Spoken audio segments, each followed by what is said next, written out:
What's going on, guys? Besides here, and into today's video I will be sharing with you my top 5 secrets on how to optimize and get your macro to the next level. So if you really want to improve your macro, whether you are AD carry main, mid lane, jungle, top lane, or even support, this is the video for you. And if you find value on my videos, make sure you subscribe, like, and hit the notification bell to make sure 100% that you don't miss any bit of content on how to get better in League of Legends from my channel. What is macro? Macro in League of Legends is the way in which you use your mechanics to achieve positive results utilizing your advantages on a map scale. Some macro aspects that the macro is pointing are rotations in the mid game, wave management in the early game, laning phase, matchups, and more. The macro game is one of the most important, if not the most important, League of Legends aspect. Depending on what role you play, the macro can make you 10 times better as a player. Mechanics, almost anyone can learn how to click faster, dodge better, hit more skill shots just by playing a little bit more. But when it comes to improving the macro, this really takes time and effort. Obviously, it will also depend on what you're playing. For example, in a jungle or support role, the macro is more important than on AD carry, where the mechanics are just a little bit more important. So let's get right into the best solution that you can use to get your macro to the next level. Alrighty, so let's get right into the play right now. So this guy is playing Zed on the mid lane against Nico. So Nico mid lane against Zed. Zed is just going to play super aggressive right here, as the Nico just used her abilities. Zed is going in, trying to do Zed stuff right here, going for Faker play right here, and Nico is going to die. What should Zed do in this particular moment right now? You remember that you should answer that the play could be a 50-50, the play could be a 20-80, and the play can be an 80-20. So right now, obviously, since he is low HP, he actually just killed the enemy laner, so he can just push and potentially even get plays right here. But what percentage is that play, him being low right now? Do you think it's a 50-50? Do you think it's a very bad one-sided play, 20-80? Or do you think it's an 80-20? What do you think? So if you answer the play is 20-80, or if you answered the play was 50-50, then you are wrong. Obviously, right now the Zed is low HP, so you would ask me, oh, but shouldn't he recall because he's low HP? Well, he is low HP, but let's actually take it a little bit closer. Right now, the Nico is dead, so if he just pushes one more wave right now and he gets one plate, I mean, Nico doesn't have the time in 17 seconds, plus it takes around 13 seconds to get back to the lane phase. Zed has 30 seconds to actually do whatever he wants here. Yes, he's low, but who's going to punish him? Who's going to kill him? The Viego that is top lane and fights mastery? No. This play is free. So we can see that this guy didn't actually know how to push his advantage just because he didn't use the concept 80-20 rule. This is an 80-20 play, like pushing the wave and staying for the plate is a very reliable decision because you see the Viego on top lane. Obviously, in some situations, some Lulu, like some crazy supports are going to roam mid lane, but that's only in 20% of the cases. So yeah, he should take the risk that in 20% of the cases he will die against a Lulu roam, but usually Lulu should just be onto the bot lane. Exactly, so this play is very reliable. In this play, we can see that the Shaco is looking to go and gank the enemy bot lane since the wave was slowly pushing into them. They do have a pretty good setup with Leona, and the Shaco wants to play again around the Caitlyn. So my question right here, or is this gank really good or bad? Is it a 50-50, 80-20, or 20-80 play? What do you think? Well, in order to answer this question, we really need to consider where is the enemy jungler starting. Because on a theoretical level, the Thresh is pushing, Draven is pushing, they are walking up, so this play should look pretty good, really, pretty good. The thing is, there is something that you don't know in this play. The thing that you don't know is that the enemy jungle, as we can see right here, level 1, enemy jungle started on the top lane. So the Maokai right here started on the top lane. So right now when the Shaco is really going for this gank, he really needs to consider, hey, what is the enemy jungle? What is the worst case scenario right here? Worst case scenario right here is after going for the gank, the Maokai, since he started on top lane, there is a chance that you actually get pranked right here, and the Maokai is going to be right here. So what we can see right now is that the Shaco goes for the gank, the Thresh hooks, the Shaco instantly flashes out, then Maokai appears out of anywhere. Well, the Shaco should know that there is a big possibility that Maokai is here since he started on the top lane, so he should not have ganked. This is a really bad decision by Shaco. They just get obliterated, Draven is fed, and the game is just over just because Shaco grifted the game. He wanted to gank and he didn't really think about the worst case scenario. Maybe if he had saw my video, maybe he will be able to actually not take that decision. So what should Shaco do? As Shaco was roaming right here, as Shaco was ganking, he should be thinking, hey, since Maokai started on top lane, there is a chance that this guy is going to have a brain and counter gank me right here. So I shouldn't really force this play. I mean, yes, if Draven and Thresh are right here, maybe I can go from behind, but if they are right here and Maokai appears from behind, I'm just going to get 2v2'd or 3v3'd. So that's how Shaco should think about. He should think about worst case scenario.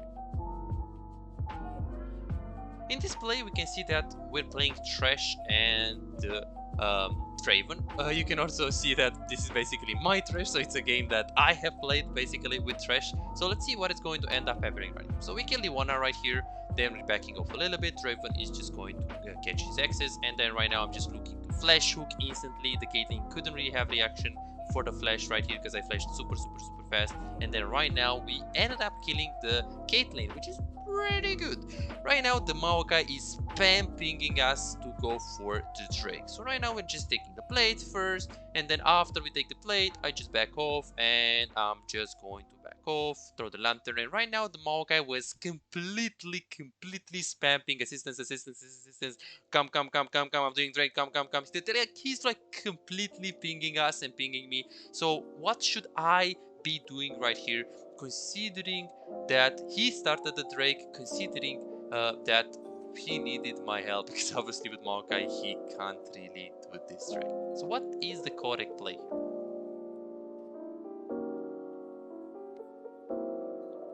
So the correct play here is to just recall. I mean, I'm super low HP, I'm super low mana, there is nothing I can do on the Drake. Yes, he's doing the Drake, but what can I do? If I go there and Shaco is around or Katarina is around, I'm probably just going to instantly get killed, like instantly, and the Katarina is going to get a reset. So right now, I'm not just blindly following like some useless garbage pings when I'm super low HP, and this is very unreliable. So right now the Draven, yeah, the Draven can consider following, especially because Maokai is already starting it, but since Maokai has a pretty low damage and the Drake is not like half HP or let's say 60% HP, it's better that the Draven just recalls with me, and then Maokai is just going to leave the Drake because this is a bad tempo play. So the rule of thumb is that you shouldn't really feel forced to follow the things. Try to take these decisions yourself. So if you are getting pinged, if Thresh is getting pinged right now and Thresh is looking at the Drake and he knows that he has to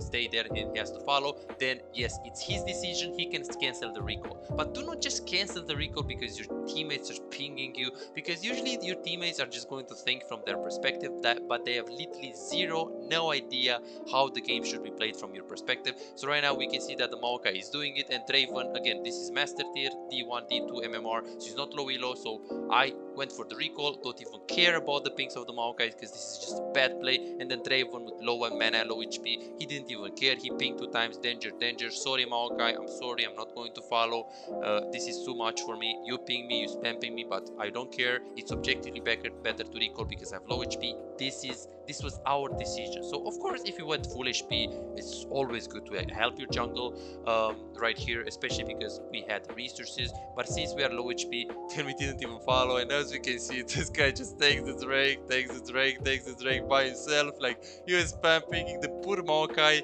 is just right here for like a minute and trying to do this Drake. The play was extremely bad, he should never have started it. We were lucky that the enemy team didn't really come here. This was a very coin flip play, bad tempo play, and he could have just taken his jungle instead of just doing this useless Drake when his bot lane wasn't ready. So don't feel forced to follow things, guys. In this example, we can see Aurelia being on the mid lane against Malzahar, and let's analyze how correct was the roam that she's actually committing for in this particular play. Let's see if you are right or wrong on what she should be doing. So right now we can see that she's normally just pushing the wave and she's committing to a roam without really, well, personally I would look to push the wave first because before roaming, but since she actually had penned the camera right there and she sees that the fight is urgently needing her to follow, then she just goes there. So this fight, what do you think about this fight? Is this roam an 80-20, 20-80? What do you think? How is this decision? Is it a coin flip or is it a positive decision?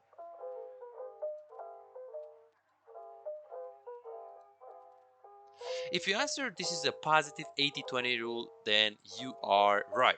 In this position, as they're fighting right now, they're fighting really hard and Aurelia is slowly committing to the fight. Obviously, right now she has to consider that Malzahar is pushing on the mid lane, but since they are keep fighting, this is a good play. This is still a good play since Evelyn is chasing the karma, so this is a very reliable play that she commits. Right now, what should Aurelia do in this position now? What should she do right now? So if you had answered she should just turn on the mid lane, back to mid lane, then you are right. So as we said, panning the camera to the play is extremely important. If the roam was very reliable as she's following the roam, as she's going there, we can pan the camera like this and we can see that right here people are very low. So if she commits and they are fighting, they're in a fight, it's in action, she's following right here. So this is super good, super reliable, easy peasy. Right now we can see that she's following and Evelyn is still going in. So right now, uh, why should she go back to mid lane, you would ask? Well, it's very simple right now. The reliability of the play right now just decreased exponentially because right now she can't even see the Evelyn. So right now she has to be like, hey, what can I do? I mean, I can try to force and still go on the Evelyn, but she's invisible. I'm probably not going to get a kill. And then in addition of that, on the mid lane, I'm losing farm. So right now, yes, the play was reliable. I had to roam when I was right here, but she should instantly be ready to change the decision making when she was right here, and there was nothing that she could have done reliably onto the bot lane. So right now, if she was a good player, she would immediately turn to the mid lane. Obviously, in order for you to take those kind of decisions, panning the camera and as you're roaming, panning and looking at the lane and at the wave and at the champions is crucial because only this way, if you pan your camera, you can see if people are still in a fight, if the fight is still doable, if you can get there in time. If you're not looking there constantly, then obviously you're not going to take a good decision. So right now we can see that obviously she's a gold player, she doesn't know those things, she just commits to the roam, doesn't do anything. Malzahar says, oh, thank you buddy, thank you for the place, thank you for the tower, thank you for everything, thank you for freewin, thank you Aurelia. So the roam was good when she was right here, but when she was in this position, when she was right here, she should immediately turn onto the mid lane. The rule is pan your camera so you can take better decisions. So we can see that we have Samara with Taric onto the bot lane. They're pushing pretty hard right here, pushing. They can actually see the Thresh onto the mid lane and they decide to walk up aggressively on MF and just punish her. Right now we can see that the Thresh is just moving slowly but surely and he also has mobility boots. What they try to do is that they try to dive, go in aggressively and try to go on this MF.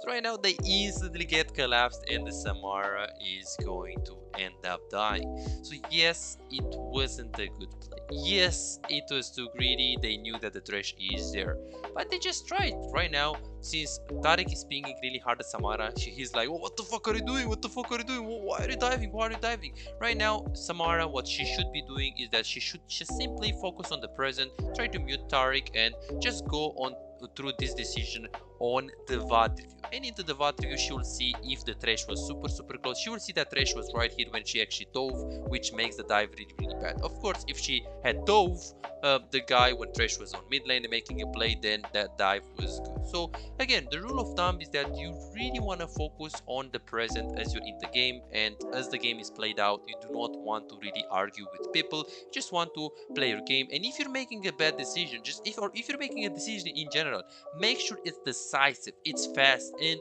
you know, after doing it and you see if it was a bad decision or you're not sure, let's say someone is pinging you and he's second guessing your decision, then don't worry, try to mute him, and on the VOD review after the game, make sure you go on that play and see if it was a good decision or a bad decision. That's the only way you can actually improve your macro and also be open to criticism, be open that you might be wrong with your decision making, and this is how you improve significantly faster in League of Legends. League of Legends is a hard game. most of the players can't really improve or climb by themselves. There are many players that were stuck for a few seasons and they need some help, otherwise they'll probably never improve. I coached thousands of players like that. Some of them were hard stuck silver or bronze and they got diamond after a few months with using my coaching. If you are stuck, you want to climb hard, you're serious about getting better in League of Legends, my coaching is the best out there. I'm not saying that myself. There are more than 2,800 happy clients that I coach that already book coaching with me, and the majority of them book more and more and more for themselves so they can improve even more. So if you want to improve your gameplay and get better in League of Legends, go ahead and book your own personalized coaching now and start improving instantly. Moreover, if you don't improve at least 10 times harder than what you expect, you can ask for a full instant refund. I can offer this to anyone since I'm 100% that my service really works for you. Maybe you're in bronze, silver, or maybe you're already into diamond master tier and you really want to get to up to challenger and you want to get better. My service already worked for bronze players up to challenger players, so why wouldn't it work for you? I coached every role, every single role, every single rank on every continent. So what are you waiting for? Go ahead and book your coaching session and start getting better now.